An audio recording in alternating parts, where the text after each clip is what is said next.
지난주에는 요한계시록에 나와 있는 아시아의 7교회 중에 라오디게 교회에 대한 성령님의 준엄한 경고의 말씀을 살펴봤습니다. 라오디게아 교회의 성도의 구성원들의 일반적인 특질이 있습니다. 그 당시 세계 제1의 부유한 도시에서 부유한 삶을 살던 사람들로 그 교회 구성원들이 구성됐습니다. 그들은 아주 부유한 가정에서 태어나서요, 아주 풍요로운 삶을 누리던 사람들이었습니다. 그들은 아쉬울 것이 없는 세계 최고의 부유한 도시에 세계 최고의 부를 누리며 자존심 강한 자부심을 갖고 생활하던 사람들이었습니다. 어쩌면 지금의 미국 뉴욕주의 뉴욕시 맨하튼가와 비슷한 지역 사람들이었을 것입니다. 맨하튼은요, 미국에서도 상업적, 재정적, 문화적으로 중요한 곳이고요. 맨하튼은 뉴욕 증권거래소도 그곳에 있고요. 유엔 본부도 있습니다. 그래서 뉴욕시의 사람들이요, 맨하튼가를 갈 때 도시로 올라간다라고 표현하는 그러한 한 지역이 맨하튼가입니다.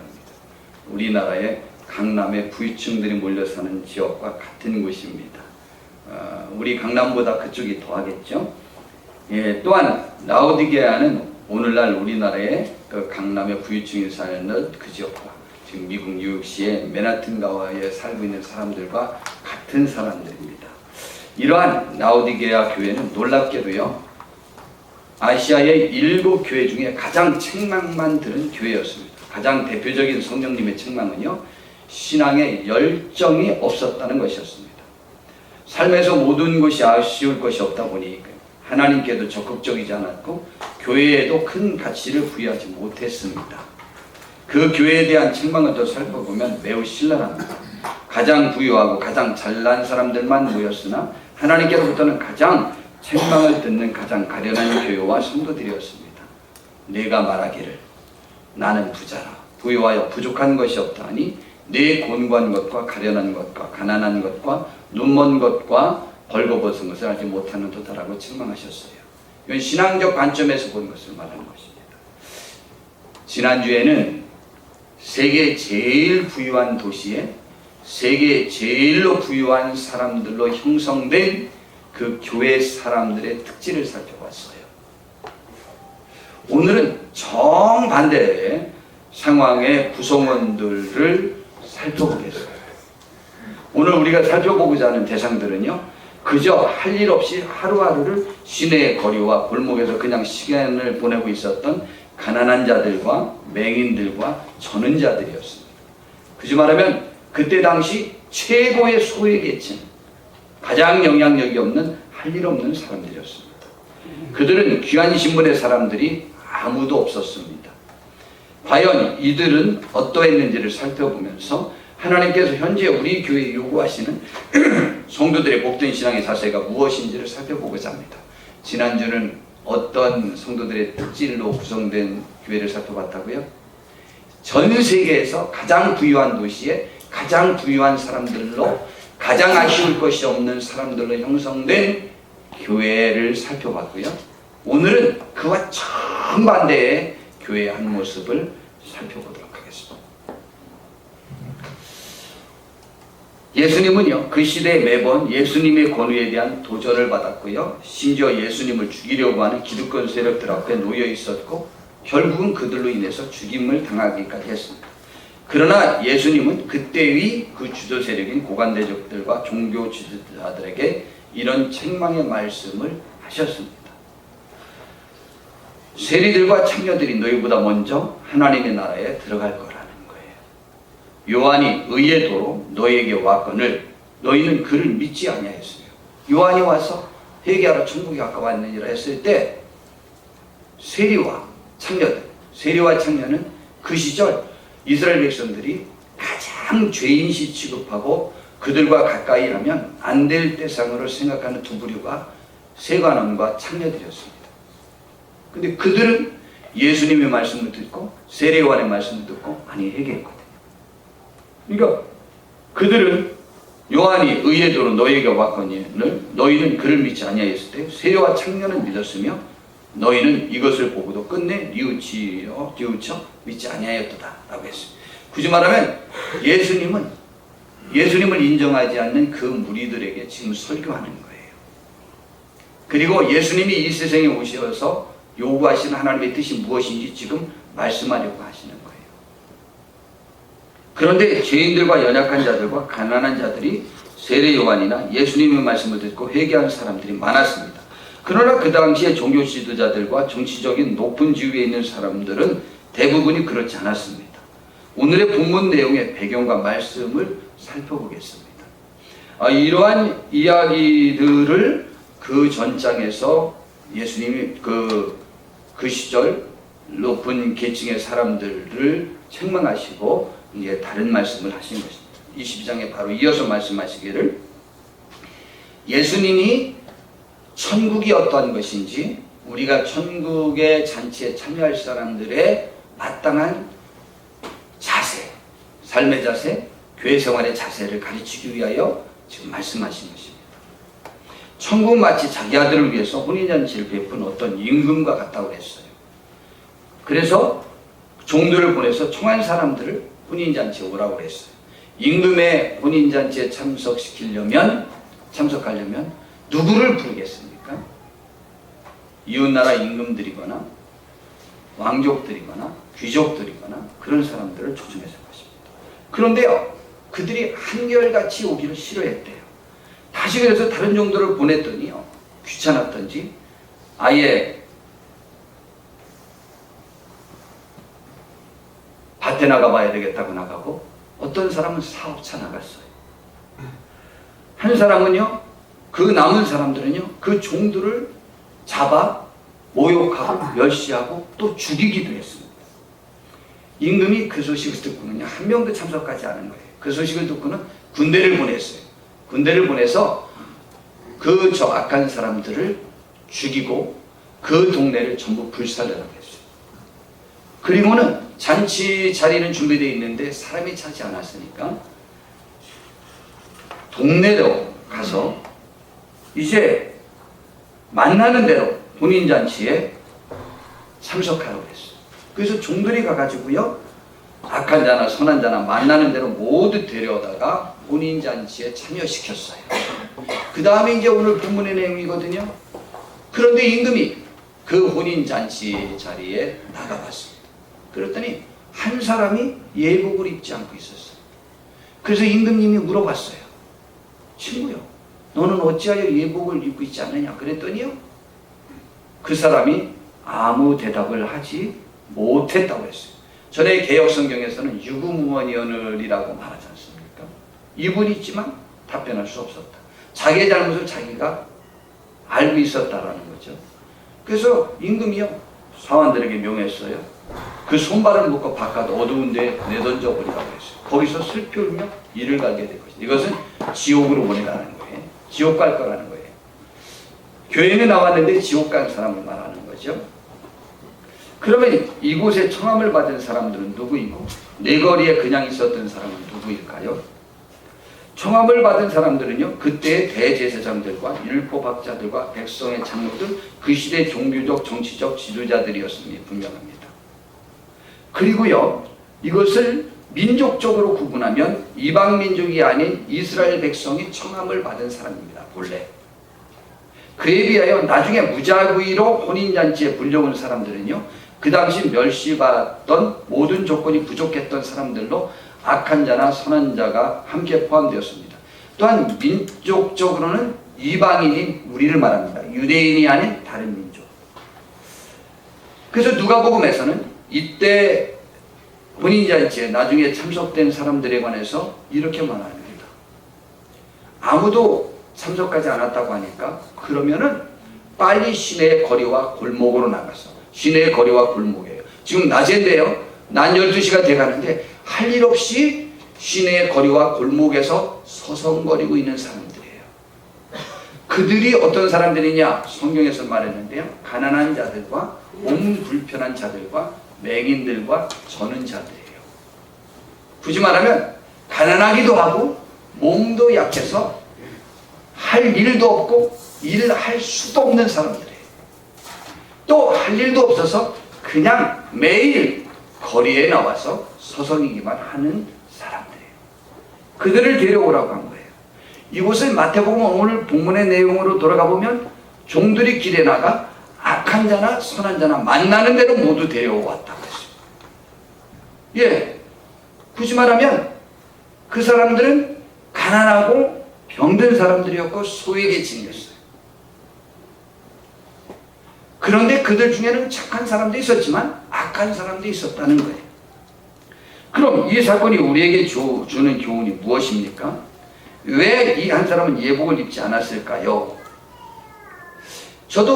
저는요, 이 사건이 매번마다 저의 관심은 왜 예복을 입지 않았을까 저는 관심이 있었거든요. 제가요, 이것을 2주 전부터 이 사람은 왜 예복을 입지 않았을까? 여지껏 수십 년 동안 그냥 관심만 갖고 있다가 이번에 뿌리채 뽑으려고 한번 있는 책들 전부 찾아봤어요. 다른 목사님들은 왜 예복 안 입었는지 관심이 없더라고요. 저는 관심이 많아요. 왜 예복을 입지 않았을까? 이 사람은 왜 예복을 입지 않았을까? 그것을 오늘 알아볼 것이고요. 그리고 왜 임금은 그에게 무지막한 벌을 내렸을까요? 예복을 입지는 않은 사람은 무슨 생각으로 예복을 입지 않았고 그는 무슨 잘못을 한 것일까요? 저는 오늘 예복을 입지 않고 잔치에 참여한 사람을 중심으로 생각해 보고자 합니다. 저의 생각이에요. 저의 목회의 경험이에요. 저를 만났던 사람들을 중심으로 해서 제가 겪었고 또 뭐 여러 가지를 동원해서 하니까 정답은 아닐 수 있지만 저의 생각이에요. 왜 예복을 입지 않았을까? 라고 하는 거예요. 그것이 그리고 왜 잘못이 될까? 왜 그것이 완전히 지옥에 갈 만한 잘못이 될까? 라고 하는 부분이에요. 교회에 나오는 사람들 중에 여러 조건들을 많이 갖춘 성도님들의 두 반응이 있어요. 세상적 조건을 두루 갖춘 사람을 말해요. 그것은 부유하기도 하고 학력도 높고 사회계층도 높고 사회적 지위도 높고 또 건강한 분들을 우리 외모도 출중하다고 보죠. 그 사람들의 특질이에요. 제가 살펴봤더니 이들도 두 반응으로 나눌 수 있어요. 한 부류는요, 자기의 역량으로 이렇게 잘 되었다고 생각하여 교만하여 져서 자기 자신과 다른 성도들을 제대로 신앙적인 관점에서 돌아보지 못하는 경우가 발생합니다. 혹은 한술 더 떠서 부족한 조건에서 아직 벗어나지 못한 성도들을 무시할 수도 있습니다. 또 반대로 자기의 자기된 것은 하나님의 은혜를 생각하고 하나님께 감사해야 하며 주변의 사람들을 돌아볼 줄 아는 사람도 오히려 굉장한 조건을 가진 사람들 중에 많습니다. 이제 두 번째 부류를 생각해 봅니다. 교회에 나오는 사람들 중에 정말 여러 조건들이 갖추어지지 못한 성도들도 역시 두 반응으로 갈라집니다. 부유하지 못하거나 건강하지 못하거나 모든 것들을 갖추지 못한 사람들이에요. 첫 번째, 자신은 원래 부족하다고 생각하여 겸손히 자신의 역량과 위치를 인정하고 그럼에도 불구하고 자신을 불러주신 하나님께 감사해야 하며 충성하는 사람들이 있습니다. 그런데 역으로요, 자신이 보잘것없으니까 자신이 함께하는 이 무리도 보잘것없는 무리라고 생각해서 존중하지 못하고 함부로 대하거나 무시하는 사람들입니다. 또한 자기가 자신을 인정하지 못하는 그러한 심정 때문에 교회도 보잘것없다고 생각하는 사람들이 있습니다. 성도 여러분, 도대체 왜 이 한 사람은 임금의 혼인 자리에 예복을 입지 않고 참석했을까요? 이스라엘 풍습에는요, 그 예복은 혼인을 준비한 주인이 준비합니다. 그러니 임금이 준비한 예복을 입고 참석하기만 하면 되는 것이었습니다. 그런데 왜 그런 자그마한 수고나 예의를 갖추지 않는 것일까요? 임금의 추궁에 그는 별명할 수는 없었습니다. 다시 생각해 봅시다. 그 자리는 어떤 자리였습니까? 사실 지금 잔치에 참석한 모든 사람은 감히 참석할 수 있다는 상상도 해볼 수 없었던 귀한 자리에 참석하게 된 것입니다. 본래 귀한 신분의 사람들이 참석해야 했는데 그들이 거절함으로 인하여 대신 참석하게 된 행운을 잡은 것입니다. 그렇다고 해서 그 자리가 무시될 수 있는 자리는 결코 아닙니다. 그렇다고 하여 그 자리를 마련한 임금이 무시될 수 있는 분은 더더욱 아닙니다. 그런데 그는 왜 그랬을까요?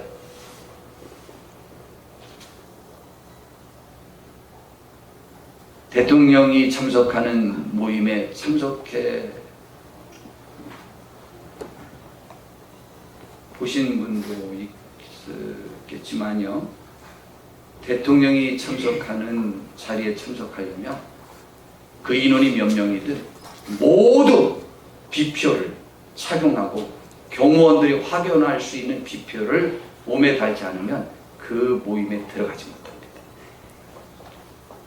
들어가는 절차가 얼마나 까다로운지 압니까? 큰 임금이 잔치를 마련했어요.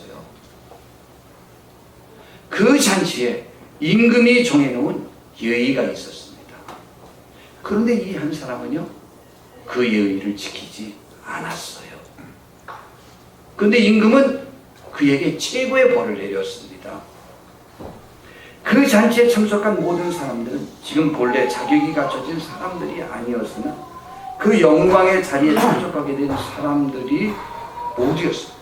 본래 그들은요, 갖춰진 사람이 현재도 아닙니다.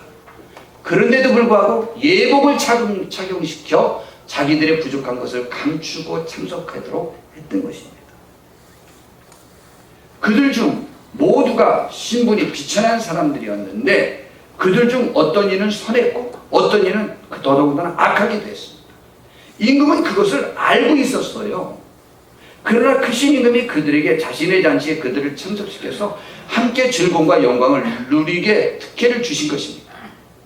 그러나 최소한의 임금의 권위를 인정하고 존중하는 마음으로 그 잔치에 예의만은 지켜 예복을 입고 참석해 주기를 바랬던 것입니다. 그것이 그 당시의 풍습인 것이었습니다. 그렇다 치면 그 잔치의 모든 사람들은 이전까지의 멸시와 차별에서 벗어나서 임금과 함께 할 수 있는 신분적 상승도 얻게 된 것입니다. 이보다 더 감사하고 영광스러운 일이 어디 더 있겠습니까? 그러나 세상적 관점에서 보면 그들은 여전히 무시될 수 있는 대상들에서 벗어난 것은 아직 아닙니다. 우리나라 속담에요, 개구리 올챙이적 생각 못한다라는 말이 있습니다. 어려웠던 시기, 힘들었던 시기, 서글펐던 시기를 잊어버리고 지금 옛날에 자기와 같은 상황의 사람들을 무시하거나 자기는 그러한 시절이 없었던 사람처럼 우쭐대는 사람들을 말하는 것이지요. 그런데 왜 자기의 올챙이적 시절을 부인하며 없었던 것처럼 행동할까요? 어떤 사람이요, 블로그에서 이렇게 말을 했습니다. 개구리 올챙이적 생각 못한다는 건 생각하기 싫어서이거나 지난 과거를 생각하기 싫어서이거나 자격지심이거나 지금의 성공을 과시하고 싶어서일 것이다 라고 말입니다. 잔치 일반적 예절도 무시하는 이 예복을 입지 않은 한 사람이 그것으로 인하여 자신의 자존심이 세워지고 자신의 과거가 없어지며 자신이 우월한 존재로 부각될 수 있을까요? 아닙니다. 오히려 밖으로 끌려나가 슬피울며 이를 갈게 될 것입니다. 임금이 사람들에게 말했어요. 그 손발을 묶고 바깥 어두운 데 내던지라. 거기서 슬피울며 이를 갈게 됩니다. 이것은 당장 밖으로 끌려나간 것만 표현한 게 아니고 지옥으로 보내겠다는 거예요. 이건 교회의 상황을 지금 설명하고 있는 중이거든요. 지옥으로 보내겠다는 거예요. 지옥으로. 어떤 사람이 지금은 잘 되었으나 옛날에 자신보다 못났었다고 하여 지금의 그의 성공을 무시하고 옛날에 저거 내가 반장이었대 쟤 분단장했어 저것이 근데 어떻게 무시하죠? 전에 우리 집에 종이었는데. 그래서 지금의 그의 지위를 인정하지 못하는 것도 잘못입니다. 또한 자신이 이제 잘 되었다고 어려웠던 지난 과거를 잊어버리는 교만한 사람도 잘못인 것이죠. 우리는 역사적으로 어떤 사람들입니까? 신앙적인 관점에서 말하는 거예요. 이스라엘 민족이 믿음을 갖지 못해 실패함으로 말미암아 대신 부름받은 사람들입니다. 그러므로 우리는 결코 교만해서는 안 된다고 가르쳐주고 있는 것이죠.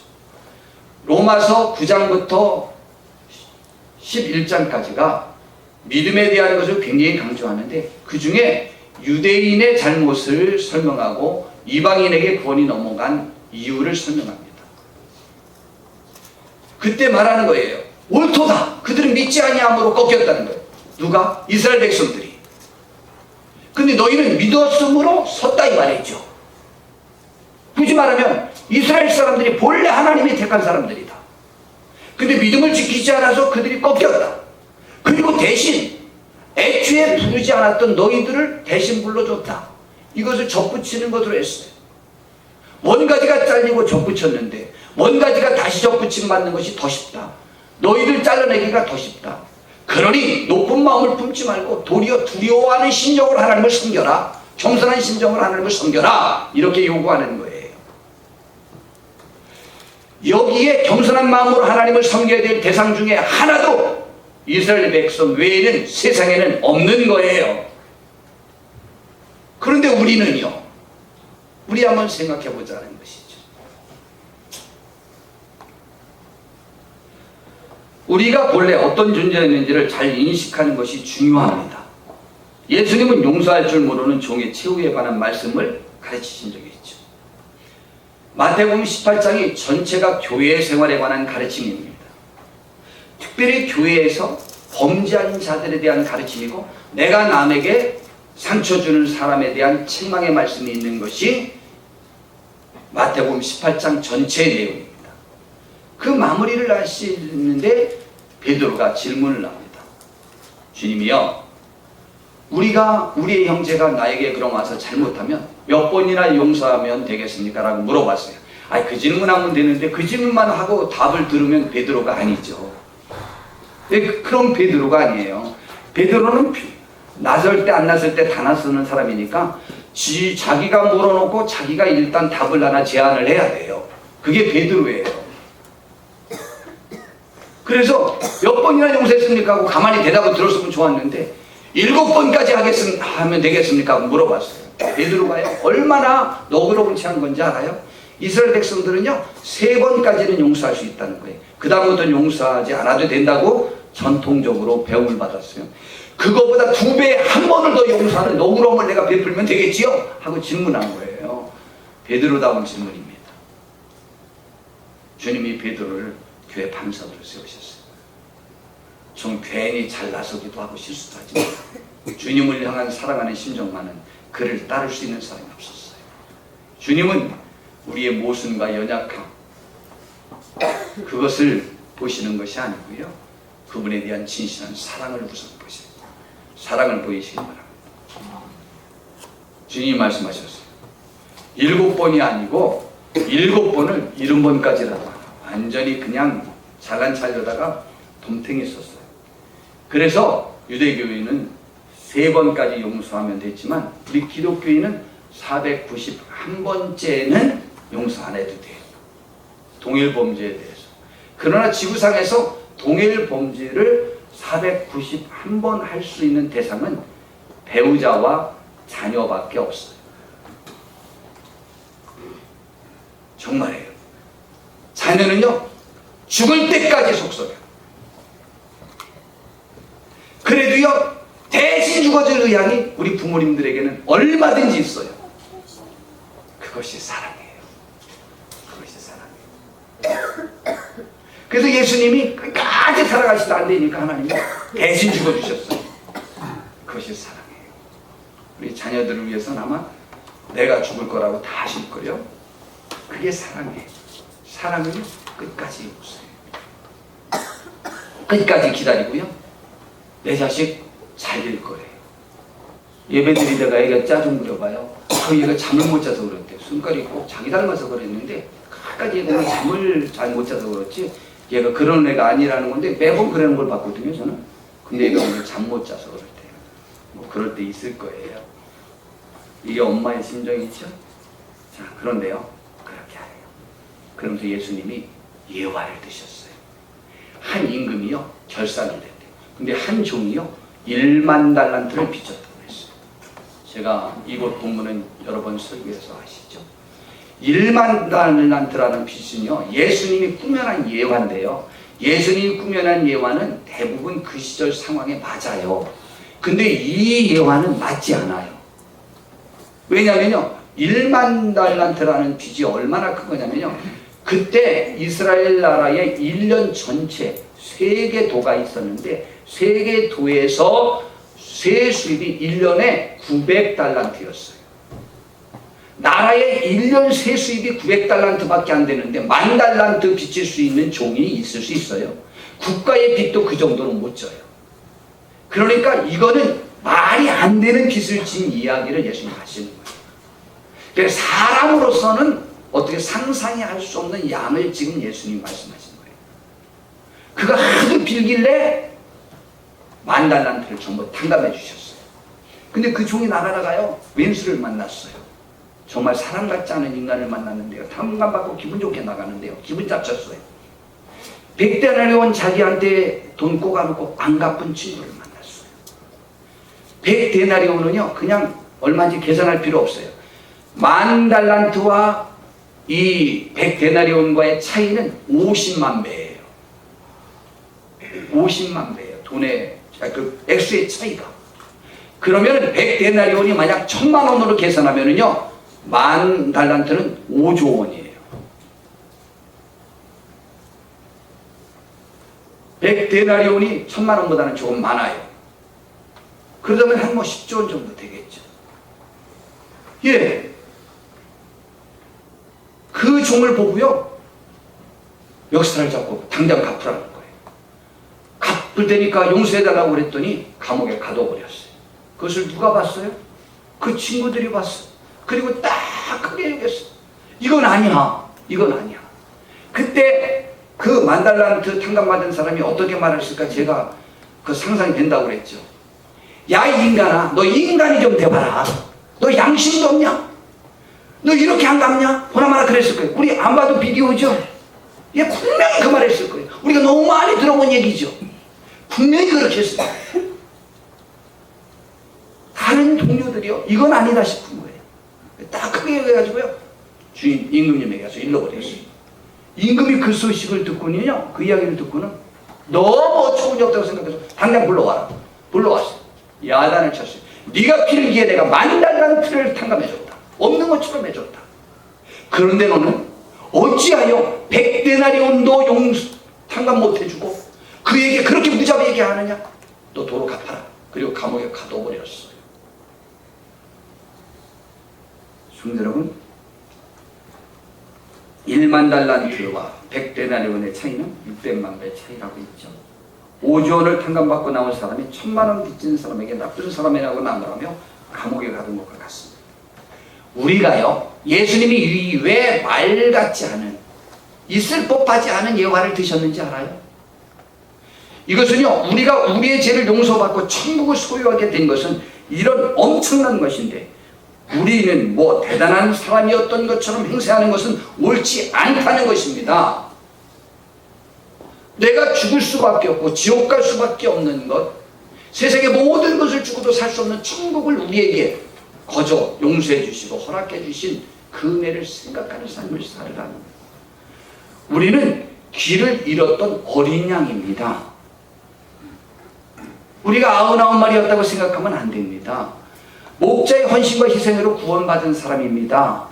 성경적 관점으로 우리는 집을 뛰쳐나왔던 탕자인 둘째 아들과 같은 사람입니다. 우리는 겸손해야 합니다. 우리는 감사하는 마음을 가져야 합니다. 하나님께서 이스라엘의 초대왕으로 삼았던 사울왕은 왕이 되자마자 하나님을 떠나고 하나님의 명령을 준행하지 않자 책망하시며 말씀하신 것도 같은 맥락입니다.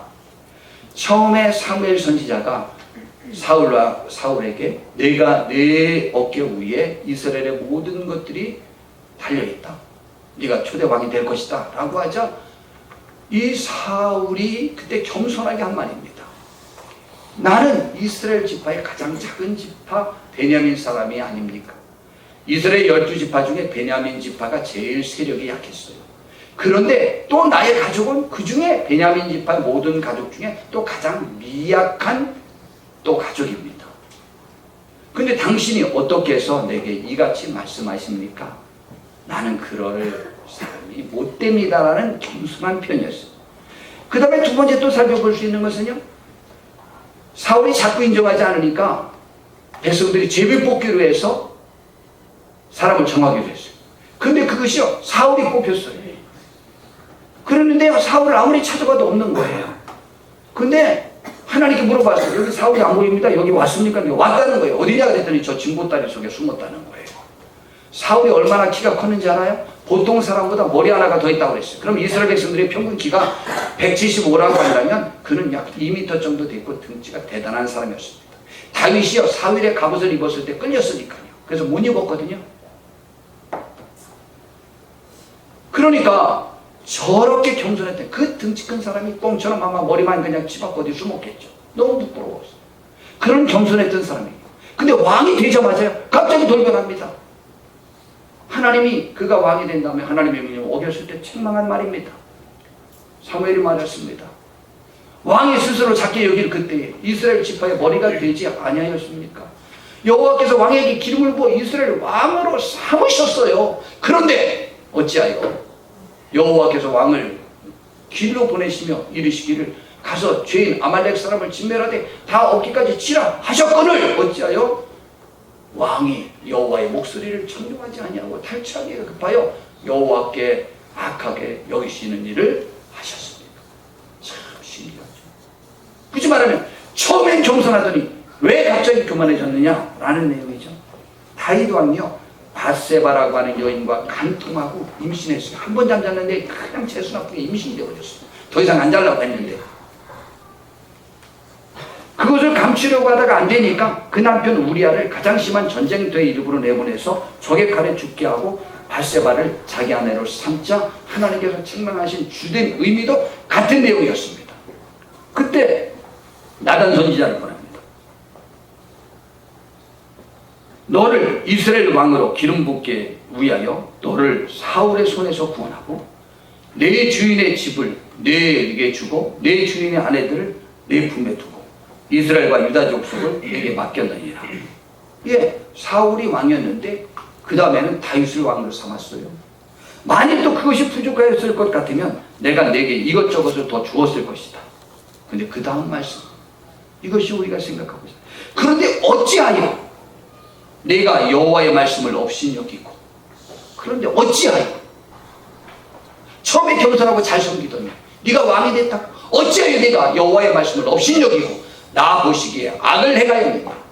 네가 칼로 햇사람 우리아를 치되 암몬 자손의 칼로 죽이고 그의 아내를 빼앗아 내 아내로 삼았다는 거예요. 바로 네가 우쭐댔다는 거예요. 교만해졌다는 거예요. 네가 지금 처음엔 보잘것없는데 지금 왕이 됐다고 교만하냐 이런 얘기예요. 이제 내가 나를 업신여기고 햇사람 우리의 아내를 빼앗아 내 아내를 삼았은즉 칼이 내 집에서 영원토록 떠나지 아니할 것이고 여호와께서 또 이와 같이 이르시기를 보라 내가 너와 내 집에 재앙을 일으키고 내가 내 눈앞에서 내 아내를 빼앗아 내 이웃들에게 주리니 그 사람들이 내 아내들과 더불어 백주에 동침하게 될 거라는 거예요.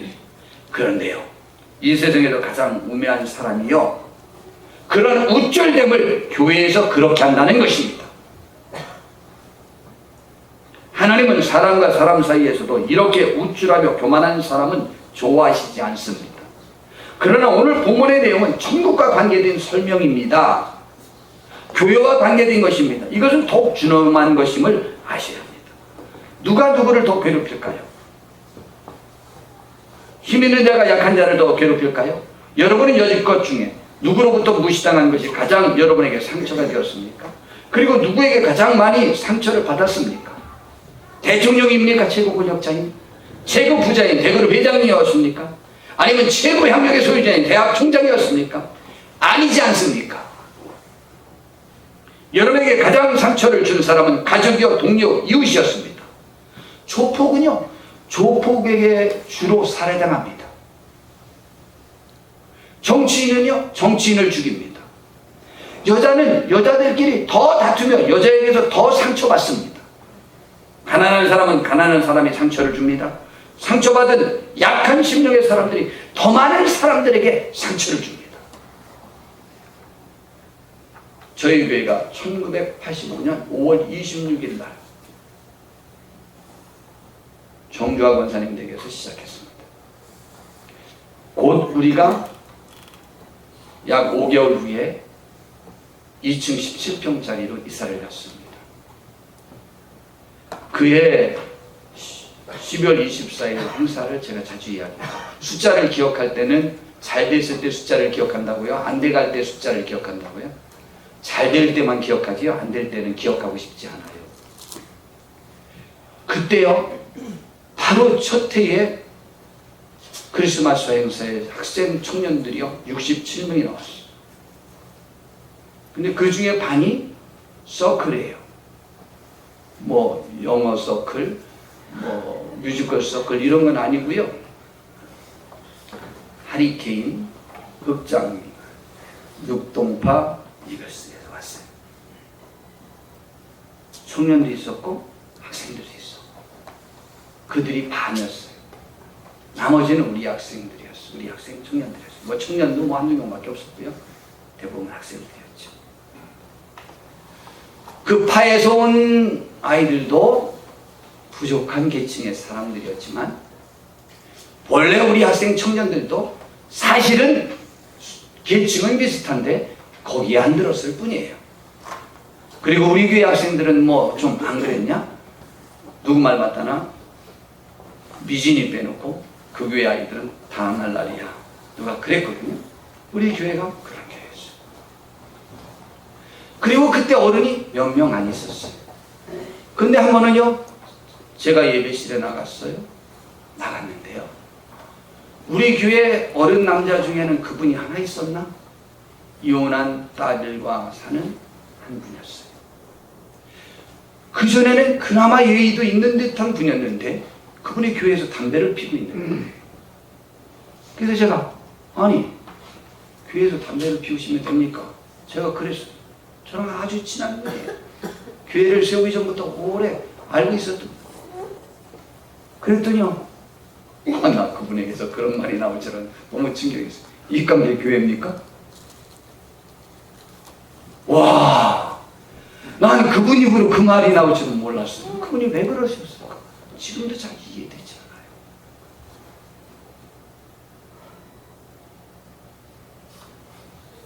제가 겪은 일 중에 매우 충격적이었던 사건 중에 하나가 저의 고향이 천안시 병천면이 아우내장 병천시인데 제가 고향을 내려가려면 천안역에서 내립니다. 근데 그 역전에 지금으로 보면 노숙자들이 있었어요. 그런데요, 노숙자들만 뭐 7, 8명, 한 10명 정도가 있었는데요, 덩치 큰 젊은 사람이 몸집이 작은 노인분을 무지막하게 때리는 거예요. 너무 마음이 아팠어요. 너무 마음이 아팠어요. 제가 원래 출신이 좀 가난했다는 거 말씀드렸죠. 가난한 출신 입장인 제에서 가난한 사람들끼리 그러는 모습이 저를 너무 슬프게 했어요. 저는 그러한 모습을 볼 때 매우 슬퍼요. 특별히 교회에서 볼 때 더 슬퍼요.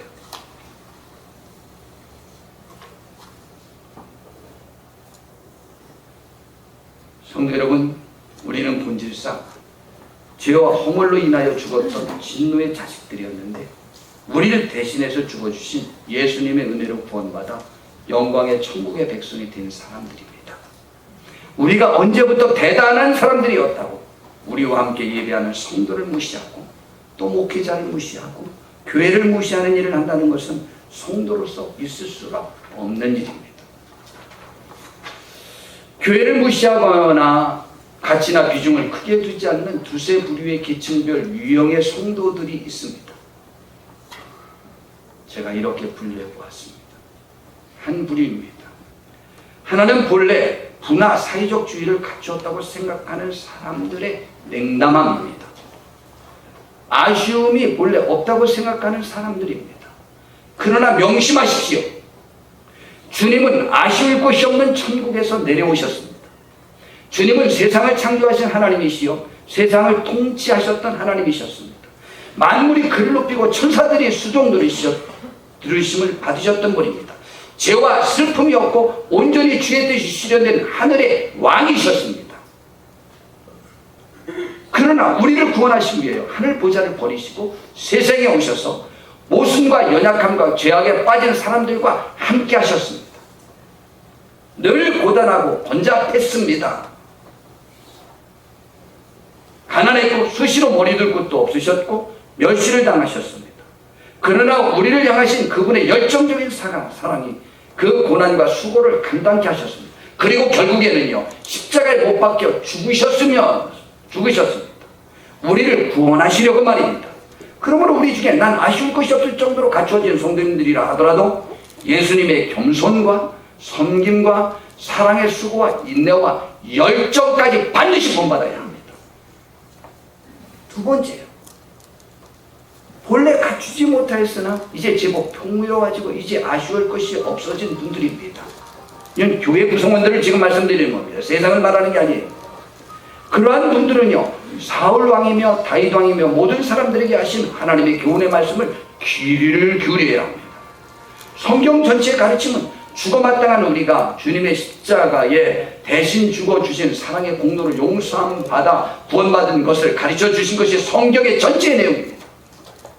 우리는 잘한 것이 없는데 하나님의 은혜로 구원받은 사람다운 겸손함이 있어야 합니다. 탕감받은 자답게 사랑의 빚진 자의 심령으로 살아야 합니다. 거듭 말씀드리지만 우리는 다 길 잃었던 양이었고 돌아온 탕자입니다. 그런데 우리는 그렇지 않았던 것처럼 연약한 성도들이나 교회를 무시해서는 안 됩니다. 이것은 개구리 올챙이적 생각 못한다는 속담의 말에 해당되는 것입니다. 이런 행동과 자세는 1만 달란트를 탕감받은 중 100데나리온 빚진 동료를 엄하게 대하는 것과 같은 행동이에요. 그것을 본 동료들이 마음의 상처를 받고 충격을 받아 그 못된 동료를 나쁘게 생각하며 잘못됐다고 생각하여 임금님에게 일러서 다시 감옥에 가게 만들었지 않습니까? 우리도 그러한 딱한 종처럼 되어서는 안 됩니다. 세 번째 부류는 우리가 지금 연약한 상태로 부름받아 교회 모임체에 참석하였다고 하여 자신의 처지가 보잘것없으니 모든 사람이 그런 것이냐 생각하여 본인을 무시하고 인정하지 못하는 것처럼 교회 인원들과 교회의 목적을 무시하는 것은 옳지 않습니다. 서로를 향한 격려와 위로가 넘치고 사랑의 관계가 회복되어 서로 존중히 여기고 그에 따른 예의도 지키는 복된 분들이 다 되시기를 진심으로 바랍니다. 바울 사도는 자신을 배척한 자기가 세운 고린도 교회 성도들에게 이렇게 책망합니다.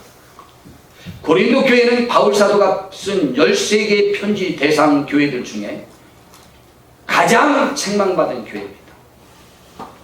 교회 모든 문제점을 고스란히 가지고 있는 교회였습니다.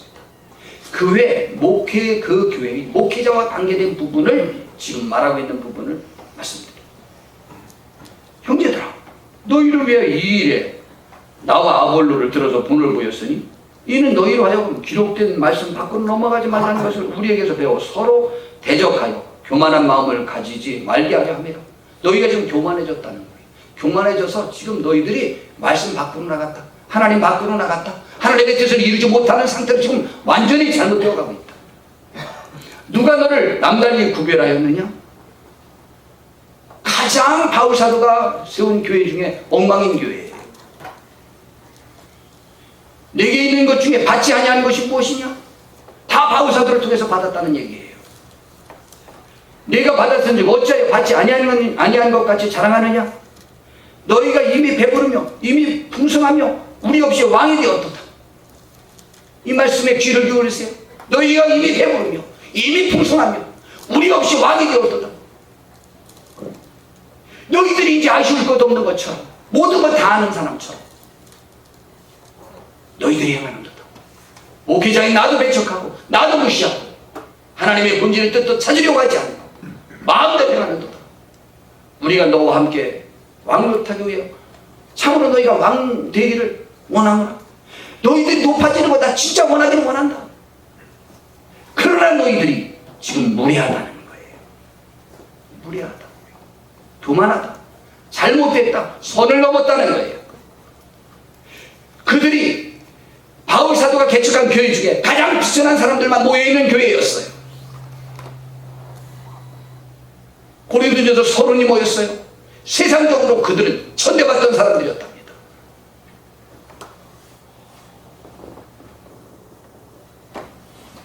지금 혼인잔치에 참석한 그 사람들과 같은 대상들이었어요. 내가 생각한 건데 하나님이 사도인 우리를 죽이기로 작정된 것과 같이 끄트머리에 두셨으며 제일 밑에 뒀으며 우리는 세계 곧 천사와 사람에게 구경거리가 되었노라. 우리는 매번 놀림거리만 되었다. 우리는 그리스도 때문에 어리석으나 너희는 그리스도 안에서 지혜롭고 너희들은 똑똑한 척만 하고 우리를 배척만 한다. 무시만 한다. 우리는 약하나 너희는 강하고 너희는 존귀하나 우리는 비천하여 바로 이 시각까지 우리가 줄이고 목마르며 헐벗고 매맞으며 정처가 없고 또 수고하여 친히 손으로 일을 하여 모욕을 당한 즉 축복하고 박해를 받은 즉 참고 비방을 받은 즉 권면하니 우리가 지금까지 세상에 더러운 것과 만물의 찌꺼기같이 되었다는 거예요. 내가 사도로서 그런 모욕을 당하고 어려움을 당하나 끊임없이 그렇게 할 것이다. 근데 너희들은 잘난 척만 한다.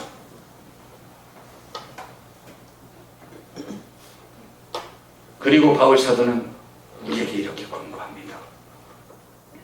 로마서 12장 10절에 보니까 형제를 사랑하여 서로 위하고 존경하기를 서로 먼저 하며 제가 참 받아들이기 어려운 말씀이었어요. 저는요 제가 남이랑 이렇게 비벼보니까요 제가 괜찮은 사람 같더라고요. 혹시 어떻게 생각하시는지 모르겠는데 전 스스로 괜찮은 사람이 아니라고 생각하면 괜찮은 사람이 되려고 노력합니다. 제가 생각한 기준에 괜찮은 사람이 되려고 노력해요. 제가 생각하는 괜찮은 사람은요 우선 정직해야 돼요. 그리고 겸손해야 돼요. 제가 생각하는 괜찮은 사람의 기준이에요. 뭐 그 외에 많은 것들이 있습니다. 뭐 괜찮은 사람이 저는 공부 잘하고 뭐 부자 되고 이런 것이 저의 기준은 아니니까요.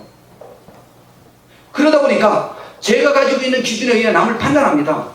그게 저보다 괜찮지 못한 사람이 제가 보기엔 더 많더라고요. 근데 어떻게 남을 저보다 더 존경합니까? 굉장히 어려워요. 제가요 이런 몇몇 말씀이 저에게 굉장히 부담이 됐어요. 그런데 주의 명령입니다. 형제를 사랑해서 서로 위에 있게 지내래요. 우리가 그렇게 하셨습니까? 우리가 원래 어떤 신분의 사람이었습니까? 우리가 라오디게아 교회처럼 그런 갖춘 사람들이었습니까? 아니면 이제 교회 나온 지 20-30년 됐는데 수준이 좀 올라갔습니까? 아니면 아직 그 상태였습니까?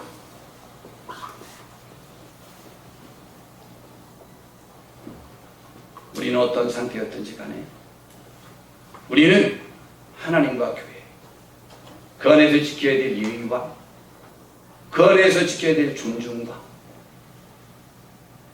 사랑을 무시해야만 합니다.